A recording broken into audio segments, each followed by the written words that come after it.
নমস্কার, আমি অনিন্দিতা আর আপনাদের সকলকে স্বাগত আমার চ্যানেলের একটা নতুন ভিডিওতে। তো আজকে ভিডিওটা হতে চলেছে একটা নন বুকিশ ভিডিও। আমি বেশ ৮-৯ মাস আগে একটা ভিডিও শেয়ার করেছিলাম আমার চ্যানেলে, আমার মর্নিং রুটিনের ভিডিও। যদিও সেটা খুব একটা ফ্যান্সি কিছু ছিল না। আমার একজন সাবস্ক্রাইবার বোন আমাকে বলেছিল ভিডিওটা বানাতে, তাই আমি বানিয়েছিলাম।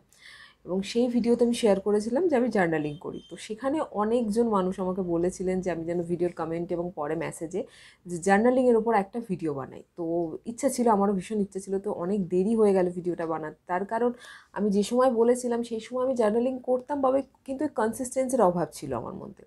তো গত ১ বছর আমি কনসিস্টেন্টলি জার্নালিংটা করছি, ফলে আমি এখন মনে হয়েছে যে এখন আমি একটা ভিডিও বানাতে পারি আপনাদের জন্য। এবং জার্নালিং আমি শুরু করি 2020-তে। 2020-তে আমি 2019-এ গৌরগোপাল দাসজির একটা বই পড়ি। তারপর সেখান থেকে আমি গ্র্যাটিটিউড জার্নালিং সম্পর্কে জানতে পারি এবং সেখান থেকে আমি 2020-তে লকডাউনের মধ্যে শুরু করি। কারণ সেই সময় ভীষণ নেগেটিভ লাগছিল, তো গ্র্যাটিটিউড জার্নালিং দিয়ে আমি শুরু করি। তো তারপর কনসিস্টেন্টলি বেশ 2020টা করি, 21-এও প্রায় মাঝামাঝি অবধি করি, তারপরে ছেড়ে যায়। তো আবার 2023-এ আমি জার্নালিংটা মে মাস থেকে প্রপারলি করতে শুরু করি এবং এখনও অবধি ১ বছর আমি কনসিস্টেন্টলি জার্নালিং করেছি এবং খুব ভালো ফল পেয়েছি। তাই আজকের ভিডিওতে আমি আপনাদের সাথে বিগিনার্সদের জন্য 5 রকমের জার্নালিং শেয়ার করব, যেটা আপনারা করলে আপনারা উপকৃত হবেন। তো ভিডিও শুরু করার আগে বলে রাখি, আমি কোনো রকম এক্সপার্ট নই। আমি আমার নিজের এক্সপিরিয়েন্স থেকে আমি আপনাদেরকে এগুলো শেয়ার করছি। তো কোনো রকম এক্সপার্টিস আপনি এখানে পাবেন না। আর আরেকটা কথা বলি যে জার্নালিংয়ের জন্য আপনাকে না 5টা জিনিস মাথায় রাখতে হবে। প্রথমত হলো আপনাকে জার্নালিংয়ের ক্ষেত্রে নিজের সাথে অনেস্ট হতে হবে, যেটা ভীষণ গুরুত্বপূর্ণ। আপনি কি লিখছেন সেখানে যেন কোনো রকম ডিসঅনেস্টি না থাকে, তো সেটা খুব গুরুত্বপূর্ণ। দ্বিতীয়ত যে জিনিসটা হলো সেটা হচ্ছে আপনাকে না আনরিয়ালিস্টিক কোনো গোল সেট করলে চলবে না। যে আমি আজকে জার্নালিং করতে শুরু করলাম, আমি 1 সপ্তাহ পর মনে হচ্ছে আমি কোনো ফল পাচ্ছি না, আমি ছেড়ে দিলাম। এগুলোর জন্য সময় লাগে। হ্যাঁ, এগুলো slow process, slow and steady process. তো এগুলোর জন্য আপনাকে সময় দিতে হবে। যে পয়েন্টটা বলবো যে জার্নালিংয়ের সাথে আপনাকে সময় দিতে হবে। আপনার একরকম ফল হতে পারে, আমার একরকম ফল হতে পারে। তো এটা বিভিন্ন মানুষের উপর ডিপেন্ড করে, আপনি কতটা অনেস্টলি সেটা করছেন সেটার উপর ডিপেন্ড করে। আর আরেকটা জিনিস আমি বলবো, জার্নালিংটা সবসময় আপনি যে ভাষায় স্বাচ্ছন্দ্য বোধ করেন সে ভাষায় করার চেষ্টা করুন। আপনি যদি ইংরেজিতে কখনো স্বাচ্ছন্দ্য বোধ করছেন তখন করুন, আপনি যদি বাংলাতে স্বাচ্ছন্দ্য বোধ করছেন সেটাই করুন, আপনি যদি বাংলা লিখতে লিখতে একটা ইংরেজি ওয়ার্ড দিলে স্বাচ্ছন্দ্য বোধ করছেন সেটা করুন। তো এখানে কোনো রকম জাজমেন্ট যেন না থাকে। জার্নালিং একটা এমন জায়গা যেখানে আপনি উইদাউট জাজমেন্ট সমস্ত কিছু শেয়ার করতে পারবেন। তো জার্নালিংয়ে জাজমেন্টের যেন কোনো রকম জায়গা না থাকে। আর আরেকটা জিনিস হলো, জার্নালিংয়ের ক্ষেত্রে আপনাকে একটা মনে রাখতে হবে যে জার্নালিংয়ের ক্ষেত্রে ফ্যান্সি কোনো জিনিসের দরকার নেই। আপনি হয়তো এখন সোশ্যাল মিডিয়াতে দেখতে পাবেন যে খুব ফ্যান্সি জার্নালিং দেখানো হয়। আর আর্ট জার্নালিং একটা অন্য জিনিস, আমি সেটাকে বলছি না, আমি নর্মাল জার্নালিংয়ের কথা বলছি। সেখানে খুব অ্যাস্থেটিক কোনো পেন, অ্যাস্থেটিক কোনো ডায়েরি, এগুলোর কিচ্ছু প্রয়োজনীয়তা নেই। প্রয়োজনীয়তা আছে 3টে জিনিসের। আপনার সময়ের প্রয়োজনীয়তা আছে, আপনার ধৈর্য এবং সময়। এছাড়া আরেকটা জিনিসের প্রয়োজনীয়তা আছে, একটা লেখার জন্য ডায়েরি, খাতা, যা হোক কিছু, এবং একটা অবশ্যই পেন। এই 3টে জিনিসের প্রয়োজনীয়তা আছে। তো কোনোদিনও জার্নালিংয়ের ক্ষেত্রে আমার মনে হয় কন্টেন্ট বা বিষয়বস্তুটার উপর গুরুত্ব দেওয়া উচিত, কী সে লিখছি সেটার ওপর নয়। তো আমি যদি দেখাই, আমি 2015-র এই ডায়েরিটাতে লিখেছিলাম 2020-তে প্রথম। তো এইটা শেষ করার পর আমি নিয়েছিলাম এই দুটো ডায়েরি, এই দুটো, একটা 2017-র, একটা 2016-র। এবং এই দুটো ডায়েরি আমি ব্যবহার করেছি 2023-এ। তো বুঝতেই পারছেন কোনো রকম ফ্যান্সি কোনো ডায়েরি আমি ব্যবহার করিনি। তো আপনাদেরকেও বলবো, যদি করতে চান, যদি এফোর্ড করতে পারেন খুব ভালো, কিন্তু আমার মনে হয় না তার কোনো প্রয়োজনীয়তা আছে। মাইন্ডটাকে সবসময় যেদিকে রাখার প্রয়োজন জার্নালিং করাটাতে রাখা উচিত। ফ্যান্সি কোনো জিনিস ইউজ করার ক্ষেত্রে আমার মনে হয় কোনো প্রয়োজনীয়তা নেই। তো এই কটা জিনিসই আমার বলার ছিল। এবার চলুন আজকে ভিডিও শুরু করা যাক। প্রথম হচ্ছে গ্র্যাটিটিউড জার্নালিং। এটা আমি প্রথম শুরু করেছিলাম। তো গ্র্যাটিটিউড জার্নালিং আর কিছুই না, আপনি দিনে যে কোনো সময়, রাত্রে কিংবা সকালে উঠে যে কোনো 3টে এমন জিনিস লিখবেন যেটা আপনার জীবনে আছে বলে আপনি কৃতজ্ঞ, যেটা হয়তো অন্যের কাছে নেই। যেমন আমি এখানে দিয়েছি যে আমাকে একটা সুন্দর পরিবার দেওয়ার জন্য ভগবানের কাছে কৃতজ্ঞ, আমি আমার সাবস্ক্রাইবারদের কাছে কৃতজ্ঞ আমার চ্যানেলকে সাপোর্ট করার জন্য, আমি আমার বন্ধুর কাছে কৃতজ্ঞ আজ আমার সাহায্য করার জন্য। বা ইংরেজিতে যদি লেখেন, I am grateful to God for giving me this life, I am grateful to মা for making such a tasty dinner today. মানে সেটা দৈনিক কোনো কাজের জন্য আপনি কারোর কাছে কৃতজ্ঞ থাকতে পারেন, বা আপনার জীবনে এমন কিছু জিনিস আছে যার জন্য আপনি কৃতজ্ঞ। তো এই জার্নালিংটা কী করে, আমাদের নেগেটিভ মাইন্ডসেট থেকে একটা পজিটিভ মাইন্ডসেটে নিয়ে আসে। আমরা সবসময় কমপ্লেন করি কি নেই, কিন্তু সেটা একটা নেগেটিভ মাইন্ডসেট। কিন্তু কি আছে এবং যেটা আমাদের কাছে আছে, সেটা এমন অনেক পৃথিবীতে মানুষ আসছে যেটা তাদের কাছে নেই। তো তাই জন্য আমাদের গ্রেটফুল থাকা উচিত। তো এই জার্নালিংটা সেটাতে হেল্প করবে। পরের জার্নালিং হলো ডেলি জার্নালিং। এটা আপনারা রোজ করতে পারেন। রোজ এমনি নর্মালি কী কী হয়েছে লাইফে সেটাও লিখতে পারেন দৈনন্দিন, বা লিখতে পারেন আজ কী কী ভালো ঘটলো। যেমন এখানে আমি পরপর লিখেছি আজ পড়া খুব ভালো হয়েছে, মায়ের সাথে হাঁটতে গিয়েছিলাম, মোবাইল কম ব্যবহার করেছি। এরপরেরটা হলো, তো এই 3টে পজিটিভ। এরপরে হলো আজ যা যা খারাপ হয়েছে, যেমন বাবার সাথে একটু আজকে রাগারাগি হয়েছে। তো খারাপটাকে মানে নেগেটিভটাকে ইগনোর করা জার্নালিংয়ের কাজ নয়, নেগেটিভটাকে কীভাবে পজিটিভে আনা যায়, মানে খারাপটা কীভাবে মোকাবিলা করব। নিজেকে বোঝাচ্ছি যে ভালোবাসা থাকলে রাগারাগি হয়, মতপার্থক্য হতেই পারে, তবে এবার থেকে মাথা ঠান্ডা রাখার চেষ্টা করব। তো জার্নালিং মানে শুধু শুধু পজিটিভটা নিয়ে কাজ করা নয়, নেগেটিভটাকে কীভাবে পজিটিভে কনভার্ট করব সেটাও আমাকে জার্নালিং শেখাবে। তো ডেলি জার্নালিং এটা করলে কি হয়, দিনে কী কী ভালো ঘটছে সেটাও আমি বুঝতে পারছি, আর কী কী নেগেটিভ ঘটছে এবং সেই নেগেটিভটাকে আমি কী করে পজিটিভ করতে পারবো আমি সেটাও বুঝবো।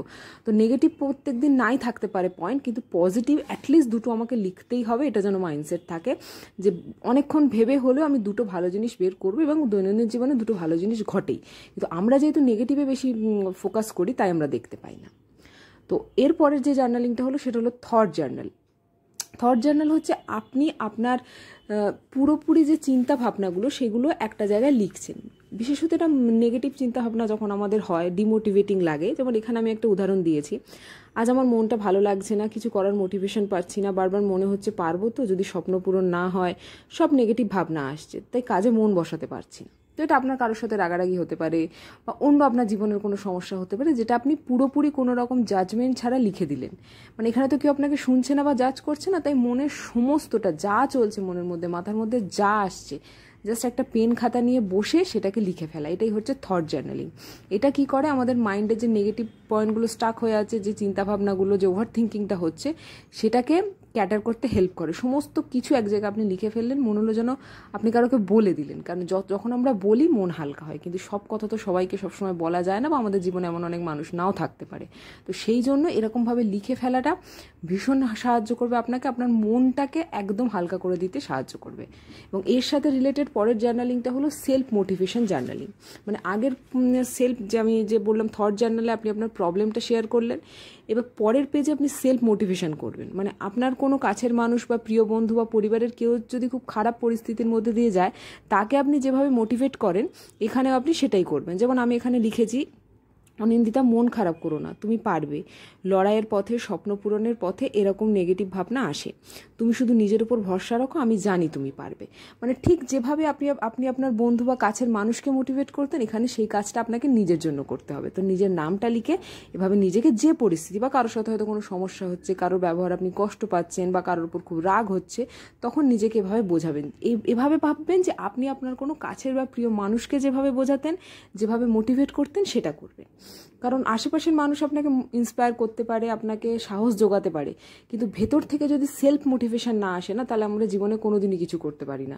তো সেলফ মোটিভেশনটা খুব গুরুত্বপূর্ণ, এবং এই সেলফ মোটিভেশন জার্নালটা আপনাকে ভীষণ সাহায্য করবে। এই থট জার্নাল আর সেলফ মোটিভেশন জার্নাল পরপর 2টো করলে আপনার যদি খুব নেগেটিভ কিছু মাথার মধ্যে চলছে বা খুব মনে হচ্ছে ওভার থিঙ্কিং করছেন, এটা হেল্প করবে। তো এটা ট্রাই করবেন। পরেরটা হলো সেলফ রিফ্লেকশন জার্নাল। এই জার্নালটা আপনাদেরকে নিজেদেরকে জানতে সাহায্য করবে। এখানে আমি উদাহরণস্বরূপ 10টা প্রশ্ন দিয়েছি, এরকম বিভিন্ন প্রশ্ন আপনি গুগলে বা পিন্টারেস্টে পেয়ে যাবেন। আমি পিন্টারেস্ট ব্যবহার করি, আপনারাও গুগলে গিয়ে যদি সার্চ করেন সেলফ রিফ্লেকশন জার্নাল আইডিয়া বা কোশ্চেন বা প্রম্পটস, আপনি এগুলো পেয়ে যাবেন। আমি যেমন এখানে 10টা উদাহরণ দিয়েছি, যে এমন 3টে জিনিস যা আমায় আনন্দ দেয়, আমার 3টে জিনিস যেটা আমার শক্তি, আমার সব থেকে বেশি রাগ হয় কখন, আমার প্রিয় গান, আমার প্রিয় 5 জন মানুষ, মানসিকভাবে আমি এখন কতটা খুশি, 5টা ইচ্ছা যা পূরণ করতে চাই, আমার সব থেকে বেশি মন খারাপ হয় কখন, নিজের এমন কিছু অভ্যাস যা বদলাতে চাই, ভালো কিছু অভ্যাস যা করতে চাই। তো এই 10টা প্রশ্ন আপনারা ট্রাই করতে পারেন, এবং আরও প্রশ্ন নিয়ে আপনারা দীর্ঘদিন এই জার্নালিংটা করতে পারেন। রোজ একটা করে প্রশ্ন নেবেন, 10-15 মিনিট নিজেকে সময় দেবেন এবং ভেবেই উত্তরগুলো লিখবেন। কারণ আমরা না সব থেকে বেশি কম যদি কারোরকে চিনে বা জেনে থাকি, সেটা আমাদের নিজেদেরকে। এবং জীবনে ভালো থাকতে গেলে নিজেদের সমস্যাটা জানা দরকার, নিজেকে জানা সবার আগে দরকার। কারণ আমাদের অনেক সময় মন খারাপ হচ্ছে, কিন্তু কেন হচ্ছে আমি জানি না, আমি রেগে যাচ্ছি, কিন্তু ঠিক কখন কখন রাগছি সেটা যদি আমার জানা থাকে, তাহলে কিন্তু আমার কন্ট্রোল করতে আমাকে অনেকটা সুবিধা হবে, যে এই জিনিসগুলো হলে আমি রেগে যাই। তো এই জিনিসগুলো যখন ঘটবে, তখন আমি সেখান থেকে নিজেকে সরিয়ে নেবো বা মনকে শান্ত করবো, বা আমি কিছু অভ্যেস করতে চাই, কিছু অভ্যেস ছাড়তে চাই, কোন মানুষগুলোর সাথে থাকলে আমার ভালো লাগে। তো নিজের ভালো থাকাটা নিজের উপর, আর তার জন্য সব থেকে বেশি গুরুত্বপূর্ণ নিজেকে জানা। এবং সেলফ রিফ্লেকশন জার্নাল আপনার নিজেকে জানতে খুব সাহায্য করবে। তো এটাও করতে পারেন, ভালো লাগবে। শেষ এবং আমার খুব প্রিয় এটা, সেটা হলো কোড জার্নাল। এটা যে কেউ করতে পারেন। আমি একটা সময় খুব ইংরেজি বই বা ইংরেজি এগুলো পড়তাম, তো আমি এভাবে করতাম। আপনি একটা ডায়েরি নিয়ে এভাবে নিজে একটা কোটেশন লিখেও রাখতে পারেন, বা এরকম স্টিকি নোটের ওপরে কোটেশন লিখে একটু ডিজাইন করে এভাবে পেস্ট করে দিতে পারেন। যেটা আপনার জন্য ভালো লাগবে আপনি সেটাই করতে পারেন, যেটাতে আপনি স্বাচ্ছন্দ্য বোধ করবেন। এটা খুব পজিটিভ একটা মাইন্ডসেট তৈরি করে। যে বা এগুলো যখন লিখবেন সকালে, আমি এটা সকালের দিকেই করি, বেশ ভালো লাগে এটা। এটা যে রোজ করতে হবে এমন কোনো ব্যাপার না, বাট রোজ করলেও এটা ভালো, বা সপ্তাহে 2-3 দিন করলেন, বা মনটা যখন খারাপ লাগছে তখন বেশ কিছুদিন করলেন। এটা ভীষণ মাইন্ডটাকে ফ্রেশ করে, এবং পরে যখন এই কোড জার্নালগুলো পড়বেন তখন দেখবেন মনটা ভীষণ ভালো হয়ে গেছে। তো এই জার্নালিংটাও যারা বিগিনার্স তারা ট্রাই করতে পারেন, আশা করি হেল্পফুল হবে। ছিল মোট 6 ধরনের journaling: gratitude journal, daily journal, thought journal, self motivation journal, self reflection journal এবং কোড জার্নাল। এর মধ্যে যে কোনো জার্নালিং দিয়ে আপনারা শুরু করতে পারেন, এবং করলে অবশ্যই জানাবেন গ্রোথটা। তবে আমি বলবো যে কোনো একটা দিয়ে শুরু করুন, আস্তে আস্তে ইমপ্রুভ হবে। এই ছিল আজকের ভিডিও। আশা করি আজকের ভিডিওটা আপনাদের জন্য হেল্পফুল হবে, এবং যদি জার্নালিং শুরু করেন আপনার গ্রোথটা আমাকে শেয়ার করতে পারেন। আমাকে ইনস্টাগ্রামে অবশ্যই মেসেজ করতে পারেন, বা যদি কোনো ডাউট থাকে বা যদি কোনো কোশ্চেন থাকে কমেন্টে তো করতেই পারেন, ইনস্টাগ্রামে আমাকে মেসেজ করতে পারেন। যদিও এখন আমি ইনস্টাগ্রামে একটু ইরেগুলার হয়ে পড়েছি সব কাজের চাপে, কিন্তু আপনি এখানেও কমেন্ট করতে পারেন। ইনস্টাগ্রামে আমি চেক করে নেব, চেষ্টা করবো চেক করার, তো সেখানেও করে আমাকে জিজ্ঞেস করতে পারেন যদি কোনো প্রশ্ন থেকে থাকে। আর যদি ভিডিওটা ভালো লেগে থাকে অবশ্যই লাইক করে দেবেন। আর যদি মনে হয় আপনার কোনো আত্মীয় বন্ধু বান্ধবের সাথে শেয়ার করলে তারাও উপকৃত হবে, তাদের সাথে ভিডিওটা শেয়ার করে দেবেন। আর আবারও বলছি, আমি কোনো এক্সপার্ট নই, নিজের এক্সপিরিয়েন্স থেকে আপনাদের সাথে শেয়ার করলাম। তো আজকের ভিডিও এখানে শেষ করব। এখনও অবধি বানানো কন্টেন্ট ভালো লেগে থাকলে চ্যানেলটাকে সাবস্ক্রাইব করে পাশে থাকবেন।